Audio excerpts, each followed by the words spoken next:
days because it was lived in by an old couple. But I was being paid to house sit, and I brought my PlayStation over and finished 9 there.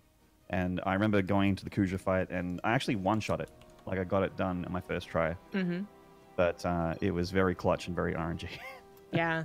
Well, I just, like, I don't know what happened in my brain, but when I replayed Final Fantasy 9, right, like last year, and I beat it, I was like, I don't remember any of this. What the heck? 9? Yeah, I remember the Kuja battle, and then there was like the big monster comes in, like all Final Fantasies have, right? Like, aha, you thought this was already weird. We'll try this one. Yep. I was like, I don't remember this at all. Yeah, I guess that's what that. Because I definitely did beat it. I definitely watched the cinematic end. The thing I never actually beat 7 because I was like, I don't care enough. Beat 7. Yeah, so I just watched it's got a really, really cool end boss. But, oh, yeah, well, Final Fantasy bosses are always cool. They always have the most epic music. And... yeah, I was going to say the big thing of 7 is music for me. Yeah, absolutely. I loved it. And if I replayed it, anyway. I'd actually be smart enough to be good at the game and beat it, I'm sure. I'm sure you would. You'd figure out the material system and how broken it is. Yeah, that too. But hey, I beat 6, and people said that was really hard. But 6 was sick. Yeah, 6 was actually really good. That's the game that I use when people are like, is it really that good, or is it just like nostalgia goggles? And I'm like, well, hey, I didn't play 6 until I was 27, and I actually really loved it. Exactly. That dancing mad, though. Yeah. All right, totally. in the top right here, in the red, we just saw him beat up Caleb of Arrakis into 2-0. This is the Protoss player DisK. Sized on. In the top left, as the blue Terran, he is Cuddlebear. Cuddlebear is one of my nicknames. I have a few. Yeah, is it? Is it Bear Me Cuddlebear? Bear Me Daddy? Cuddlebear. Bear Me Daddy, yeah. I'm sure it is. I mean, Daddy is definitely another... No, never mind. Oh. But, well, we got a Reaper into Marine here from Cuddlebear, so a bit more of a please don't hurt me opening here from the Terran. A little bit. You know, the probe won't be able to come back. I love when you build a Marine first, and the probe tries to, like, hide, right? And then it comes back like, oh, this is perfectly timed for the Reaper.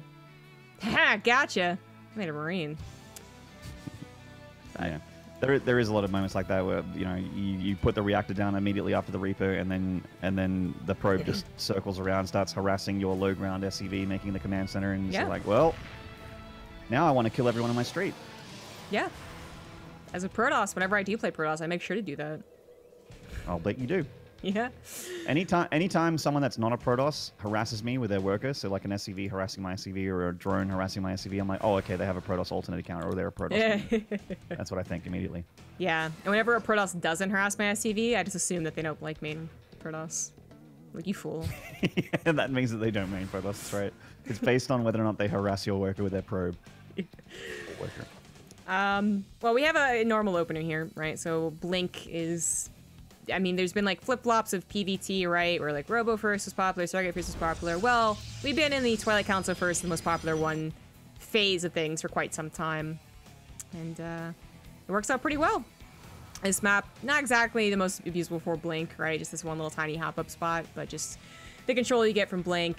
And, well, if you do want to go for like a Wood of Mine drop or something, it's usually shut down immediately. So, just strong. And Cuddlebear, going for safe Cyclone, and then into maybe a Raven?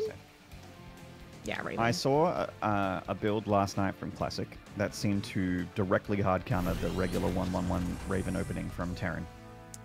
Which one was it? Cyclone. It was the one where he made Tempests. Oh god, yeah. Yes. It dumpstered that build against, and even though this map's a lot longer, it feels doable still, because you have that ledge next to the main. So I'm waiting for Protosses to all catch up on their GSL VODs and then start hitting the ladder, and then having it be a bad time. Yeah. Even more so of a bad time. Yeah, I can't wait for that one. That's like everyone's tweet. When I finally watched the series and went back on Twitter, scrolled to like past, and it was like 7 people tweeting the same thing. It's also because of the proxy gateway stuff. Yes, Trying not to spoil anything, because a lot of people were asleep during GSL, but yeah, sorry guys. Let's just say that there's a few cheeky builds from Classic. There were, like, but it's so funny because we kind of thought that phase of PvT had ended, and Classic was like, no, lol, no, bringing it back, fast, early pressure. So it's going to be great in ladder again. Oh, yeah. But bringing it back to this game, we haven't had any of that. Very macro-oriented. Yeah, double forge, a good sign that DisK is not afraid of playing the mid game here, going into double upgrades. And Cuddlebear is going for that Raven opening, as we mentioned. A very, very popular thing in TVP to do. Not only does it give you detection, you can shut down those scarier units as well and pick off observers remotely. With your Raven, you can also shut down warp prisms. It's just a unit with so much utility. Yes. Great. It's kind of hard, really, at this point in time, especially after GSL, to say that you can skip a Raven. Like, literally, it's getting to that point in my mind where you just, like, don't do it, or you're not, if you do, you're not playing Terran correctly. You skip the Raven, you're asking for it. It's like kicking a bear in the shins and hoping nothing goes wrong. Yeah, in both, well, at least in TVT and TVP. I'm still on the fence about TVZ Ravens. TVZ Ravens, I think you only make them if you're up against, like, I don't know, lurkers, maybe? Which happens all the time. Which happens all the time in TVZ. I don't know. Like, what do you do with it? I guess you can you can auto turret harass armor-seeking missiles and roaches if you're playing mech. Like when Special does it, because he's like the last one I remember doing it. He used it to clear up creep. It's just it's one of those like in your mind it sounds like a perfect execution, but like actually doing it with how the speed of the Raven is and its cast duration, like the casting range, it's just like kind of an awkward unit. So eventually it gets picked up by the queens, or it can't keep up on like every side of the creep, you know, spread anyways, and or gets picked off in the main fight, right? See, the Cuddlebear has actually cut factory units for now. He's using the factory just to make some add-ons, basically, because the reactor takes forever, and that way you can keep up with the production as quickly as possible as the Terrans. Nice little trick there from Cuddlebear. A lot of Terrans like to use. 1-1 is just about to finish here for DisK, and he looks like he's going to utilize that timing to try and do something to the Terran, maybe deny that potential third base, but there isn't a third base on the way here for Cuddlebear. He's in fact going up to a lot more barracks. Exactly. He's going all the way up to 5 barracks. Now, there's a chance that behind this push, he slaps the 3rd CC down on location. But this is definitely dedicated, and it's something that DisK wanted to check with that hallucinated Phoenix. So he sees the 5 barracks, no 3rd CC, sees the push on the way anyways, and has a better idea of how much he can lose in the defense here, right? Because if it's actually off 3 CC, it's already done, right? And you lose 20 probes. Well, probably not great. If it's just 2 base, then that's maybe fine. So he's taking the advantages where he can find them with these Blink Stalkers. The 3rd CC was slapped down on location behind this. If DisK had like a Warp Prism, that would be a terrible time for Cuddlebear, but that's the risk that Terrans are willing to take. Oh, speaking of which, I like that he cleared up this watchtower and then used that lack of vision from the Protoss to split up some medevacs at the top. DisK's probably putting 2 and 2 together here as he sees no units responding to his Stalker on that turret. Oh, on the tower, rather, so he warps in some Stalkers defensively. They're being moved down to the south, though. Uh-oh. Yeah, his army movement looked like he knew it was going to go to the main base, but I guess not, so... out of position, too few Stalkers anyways. They're going to go ahead and just die here. Here comes the rest of the army, and Cuddlebear, this is his only army, so there's not another attack anywhere else. 11 probes, a deep power 7x core, and Twilight Council. Is it really worth that drop? Maybe. It was only 1 medevacs loss of units. Yeah. True. And 11 probes is quite a bit. And it is giving him... He at least knows that when he does this kind of thing that the Protoss is going to be at home and his third's going to get up safely, which is another nice benefit. But yeah, like, was it worth the trades overall? Looks like I mean, if we go to units lost, it seems like yes, but losing your army always feels weird. Well, it's also like, you know, you're going to be kind of scared of the, well, I killed your probes, but then you still have your gigantic army. But actually, he did kill a couple Stalkers, too. So I think overall it was pretty decent. Got another drop to the south. And now with just straight up more units, he has a higher chance of actually getting not just 1 drop doing damage, but the other one as well. True. And DisK is not quite yet onto that storm, so I don't think we'll see a push out from him soon. So he will just have to kind of weather these drops. But once he has Storm, then it's back on Cuddlebear to, like, be prepared for the, okay, F this, let's just attack you moments. And if he loses these medevacs as DisK gets Stormed, then that's when I'm like, oh, I don't know if you're going to have enough army to defend this. Thankfully, we are seeing a Ghost Academy already halfway done here for Cuddlebear, and it's a structure that's quite cheap and builds really quickly, so it's not hard to get. But it's like he's looking at the clock here, and he's like, all right, it's about Storm o'clock, time to get ready. So extra barracks is going down. You're going to have some tech labs on those bad boys and pump out some ghosts to be his way to victory here. He's not up against any Colossi, so that makes you very comfortable to get a decent ghost count, like even up to 6 or so. and start blanketing EMPs on those High Templar and the Zealots if you can. Yeah. And that makes things a lot easier for the 2-2 buyer. Of course, he's not up against Colossus yet, since DisK isn't really Not going yet, for but I am any... seeing the bait. Yeah, any, attack as of right now. He actually is trying to get that 4th base up and running, still being a little more defensive, not looking for any weaknesses. He's going to have the opportunity to, like, immediately add on the Colossus, so... Ooh, High Templar. Yeah, just buy some time. Does get the Raven out of the equation. Raven lives, which is nice, but... Or did it? It didn't. It actually ran back into the storm and died. Went through some bad weather there, some low hit points. Oops. Oops. Well, Oopsie poopsies. all right. No, the storms, there is one left on that High Templar to the north here. Looks like the storms aren't a thing anymore at the moment, but I like these charge lot run bys. Very nicely done by DisK. Very inexpensive thing to do. Oh, using some snipes on the Zealots. All right. Don't see that too often. Some more Zealots, though, in the natural. More Zealots in the main base. Oh, just barely. Nice snipe there from the Marines. Oh, the main fight. Oh, the main fight. There's actually not a lot of storms coming down, but there's just a lot of Protoss army. One here. Oh, no. Oh, man, that storm, though. The High Templar does die, but it does suffer up this bio so much that you can't even dream of standing and fighting against this Protoss army. Even if they were all green hit points, I don't think he can stand and fight this army. So he's pulled way back. And even though he cleaned up, like, he cleaned up the partial Zealot harassment, but he's, like, leaving Zealots behind here and there, and it's added up to 24 SCVs killed. Yeah, he has a 4th base on the way, but there are so many Zealots that I'm actually quite worried about that. They are upgraded Zealots, right? 2-2 to 1-1. It's going to change like 25 seconds or 30 seconds, but that could have been a nasty attack from DisK since there weren't a lot of Widow Mines. And while EMPs are great, do they actually like get those? Do they actually blanket the Zealots? Do they miss them? What happens there? But I think without the War Prism, with the Defender's Advantage still kind of keeping in mind there, and he doesn't quite know how many Widow Mines there would have been, I think pulling back is definitely the right call for DisK. Well, Cuddlebear is going to try and make something happen with this army, but it looks a little dicey. They're at Colossus now, which is a problem. You know, he doesn't actually have Colossus countermeasures. His Marauder count's not that high. He's got a very high Marine count. He's got Ghosts and Widow Mines. None of those things are good against Colossus. No. And they're being made from 2 robotics facilities at the moment. Yeah. Now, Cuddlebear is still, like...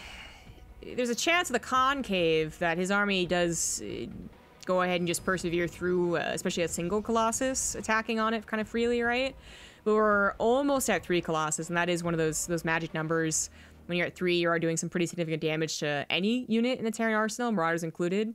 And if you can't take them down fast enough, then it's too much splash, right? Like, you want to have something to take them down, at least one down, really, really, really quickly. And he's not actually going for any Vikings. He's just going to go ahead and do a Doom drop here. He does know the army's slightly out of position, but slightly being the key word, this is not a bad response at all, and I'm afraid Cuddlebear may have been a huge mistake.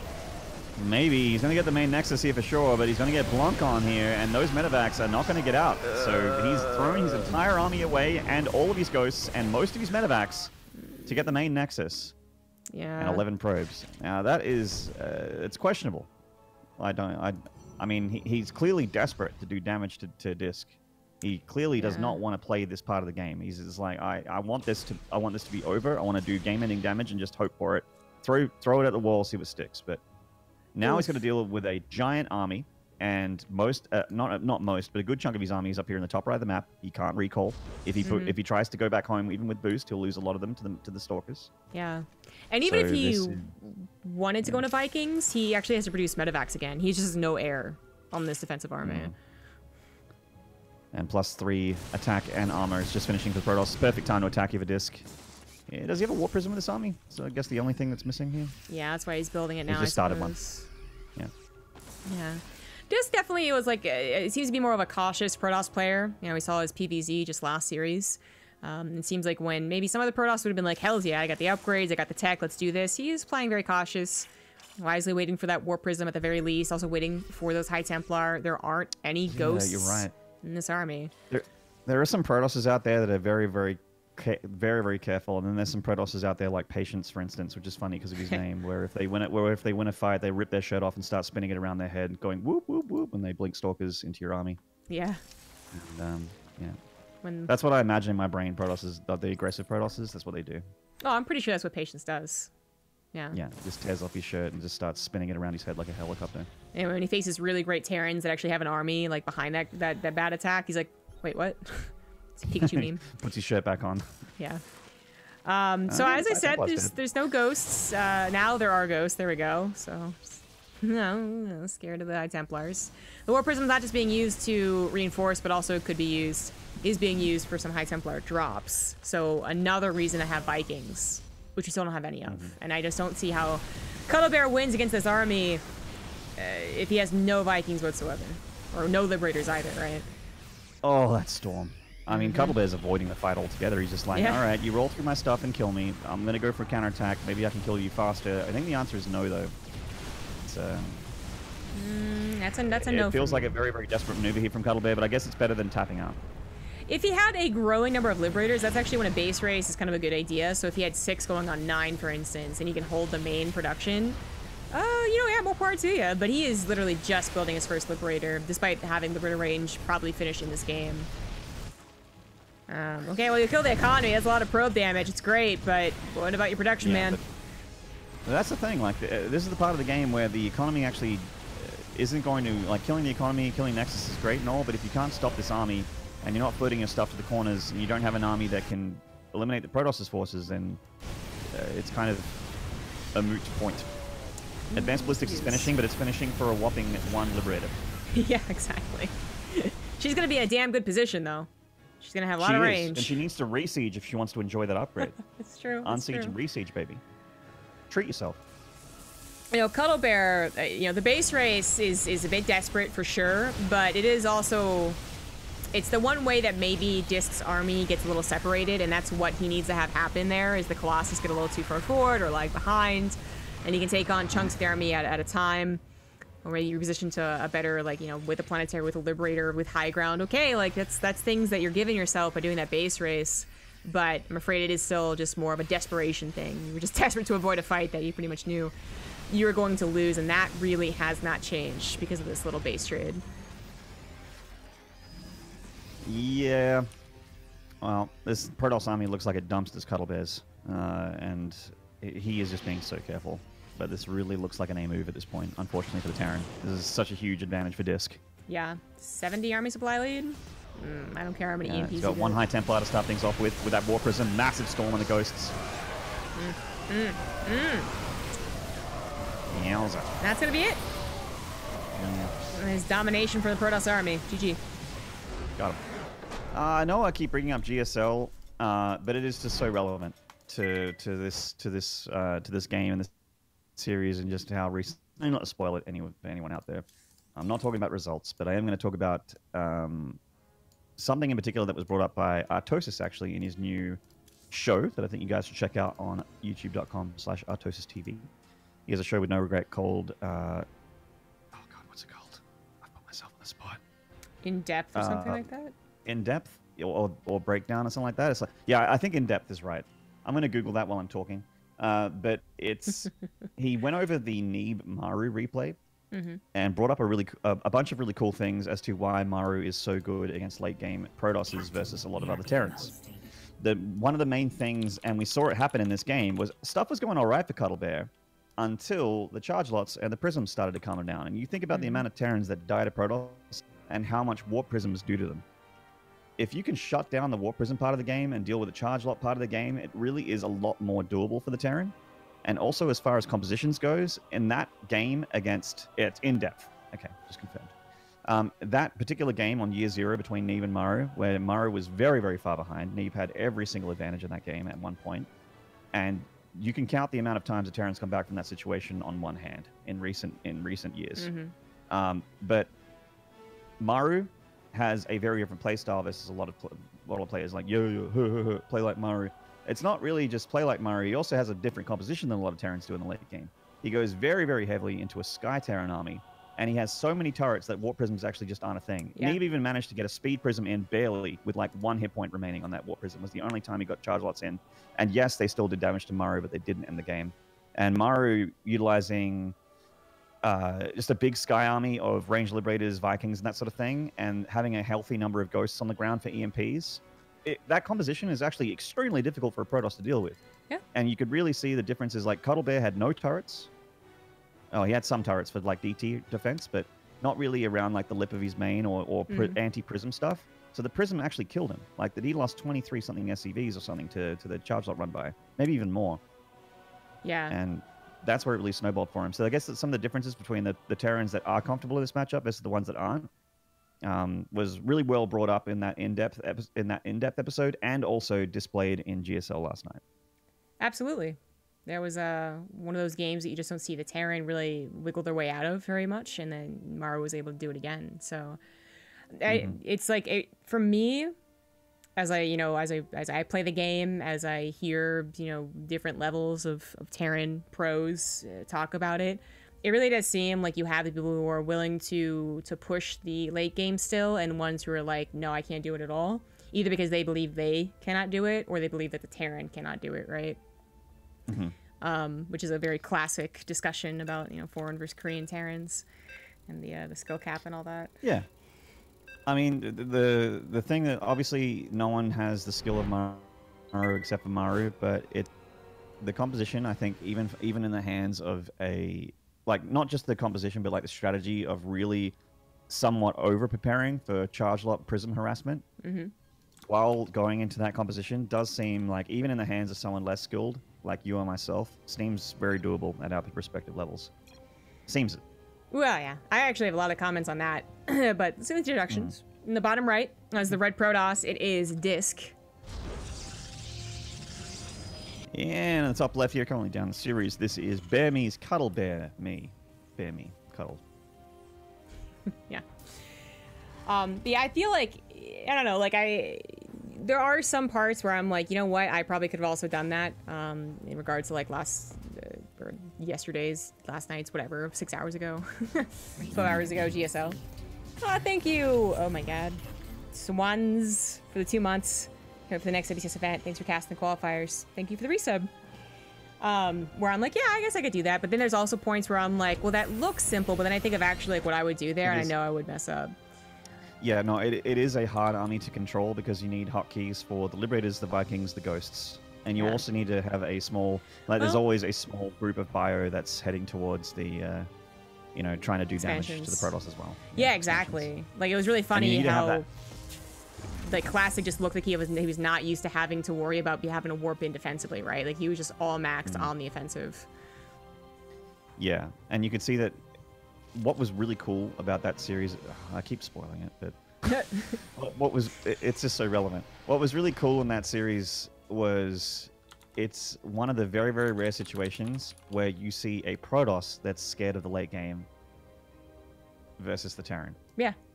Like, everything that Classic did was to try and avoid the late game, and that game on King's Cove was a big indication as to why. But Maru is such a master at it.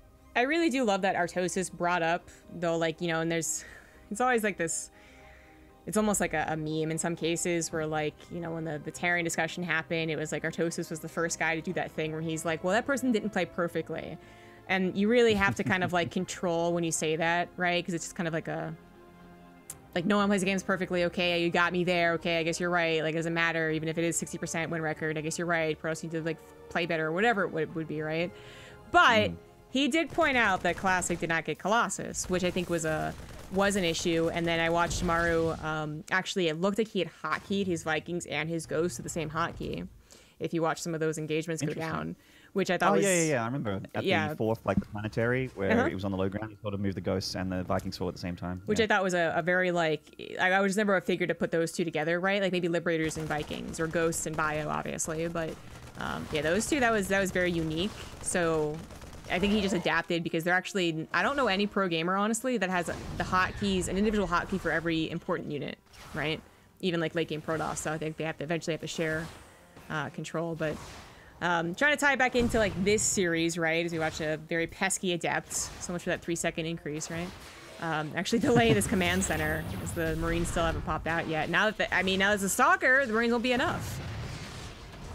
Yeah, this is a good bit of damage here just from just a couple gateway units from DisK, and this is just a single gate pressure as well. So very, very, like, not a huge investment for the Protoss, and very much slowing down the orbital. He's got to get it now. The Widowmine's body blocking to make sure that this SCV stays alive, which is nice positioning there from Cuddlebear. And the Reaper's deflected from the main, not being able to get any probe kills. So this is actually a very strong start for the Protoss already, being up 10 workers at this point in the game, with the Terran having nothing on the low ground. Rough. Yeah, and Actually, it's not rough. It's Cuddlebear. unfortunately, one of the ways that the only way really that goes much better for Cuddlebear with how he set up his game, right? He wanted to do the reactor into a Widow Mine. Oh, at least I got that Adept, I suppose. Hello. That's something.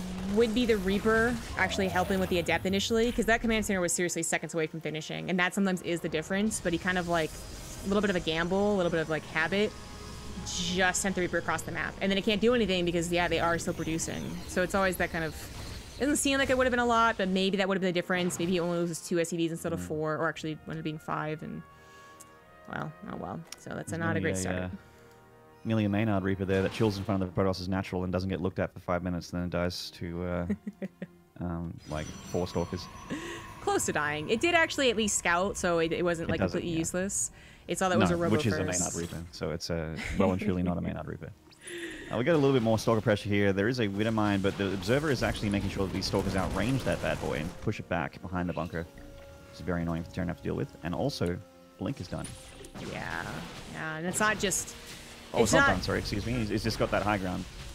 You're right, actually. The Twilight Council was just done, sorry. So, definitely not done with Blink. But the Warp Prism that is available to get, and he does have one, there it is, means that there is a way to blink up, right, quote-unquote, blink up to that high ground, and then micro as if you had Blink. Because we're still talking about very few units on both players' sides, but the Terran... that's a Sentry, the force field. Doesn't have that mobility. It's a little bit late, though. It's kind of backfiring. Yeah, that Sentry's going to be 100 gas. It doesn't do a whole lot for him here. It is tickling down a few Marines. The Widow Mine softening up a few of these Stalkers. He is just standing and fighting for a while here and keeps the Prism alive, so he does kill a lot of SCVs. Yeah, and the Widow Mine helped injure a lot of SCVs, which I thought he was going to try to avoid that. This is still looking ultimately to be a plus for DisK, even though it's a little awkward there. He's going to continue pressing this point, since Cuddlebear's production really recently finalized. If he can get stim, that might be game. Yes, I think that, well, that would just be a heartbreaker. Maybe the Terran doesn't leave, but they know they're dead. Yeah. This is a tough ledge to deal with here for Terran. I mean, a lot of your production is made here as part of a wall-in, because walling in against Protoss is pretty necessary. The Marines are just getting gunned down here by this Warp Prism, and it is basically blink off cooldown. He just needs space for 4 Stalkers and a Dream, and there he is. Nice micro here from DisK. Does take a fair bit of damage here on the Stalkers, but keeps most of them alive, and another 14 SCVs go down. Cuddlebear is down to 23 workers. The Protoss in 51 with a 3rd Nexus on the other side of the map. This is devastatingly bad for Terran.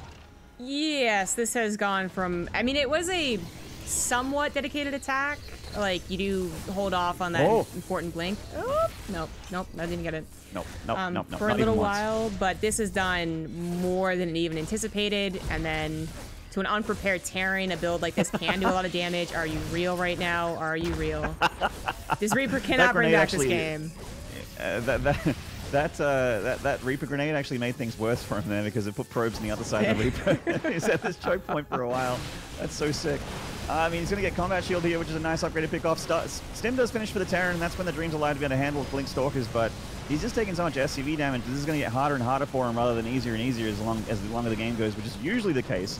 Terran normally gets +1 attack, they normally get Stim on bio, and then Blink Stalkers aren't a problem anymore, but it's just been a snowball effect here for DisK. So many probes, but it doesn't really matter because he's still on 52 back at home. Oh, that medevac comes home, but it takes the wrong turn at Albuquerque. Gunned down there by those Stalkers, and yeah, this is all Protoss still. Yeah. Now the thing that DisK could do if he even was nervous about a bio army is just force Stim after Stim after Stim, because you don't have much, we don't have many medevacs, and they can't actually even afford to produce consistently from every single build that he has, so... you know, with 2 tanks, maybe this is going to be the end of it. DisK would be potentially throwing the game should he blink into a couple tanks. Oops. You don't lose those resources, right? They get refunded when you cancel a warp-in? Right. It feels weird because I clearly see units explode. Yeah, and die. I like cry out and painful death scream. They're like, so I can kill this thing and not have to pay for it? And they're like, yes. I'm like, cool. Protoss is a sadistic, horrible race. Yeah. I imagine they get like splinched or whatever, like the Harry Potter term is when they teleport. If they do it wrong, like parts of their body gets left behind. I imagine that's what happens when they cancel. But apparently not. Apparently I wonder how many. I wonder how many like Jeff Goldblum the Flyer moments they had trying to figure out what tech technology is Protoss. Ugh. Ugh. It's an adept a lot. Gross. That'd be so cool though. Like, you know, someone makes a mod of the most absurd things that could happen. So you have like the Terratron or whatever that's called, but you also have like the 5% chance every warp in of multiple units to like form them together. No. Dude, imagine if that was a dice roll in the game. Well, boy, Paul here from Cuddlebear, and I don't blame him for it, honestly. Just go for it. Yeah. Trying to make an economical game out of this is not possible at this point, or very, very unlikely. It's the best timing for it, but it'd be so much better if you had combat shields and +1, like you're usually supposed to have, course, right? Yeah. Then it actually kind of, I like really believe in it, because we don't have DisK with any upgrades, and DisK did get kind of like overly greedy. He goes for 4th base before he really builds up like a really, really big army, so we only have a 6 army supply lead for DisK, but I think it's still a good enough army, obviously with reinforcements, to be fine. And he has charge as well, which is a big, big plus here for the Protoss. 1-1's not done. It's great for the Terran, but the SCV wall is about to go down. And once the Bio wall is down, the tank wall will soon follow, and that'll be it for Cuddlebear. DisK can just warp in charge lots at this point and end the game. GG. You get the 2-0 victory.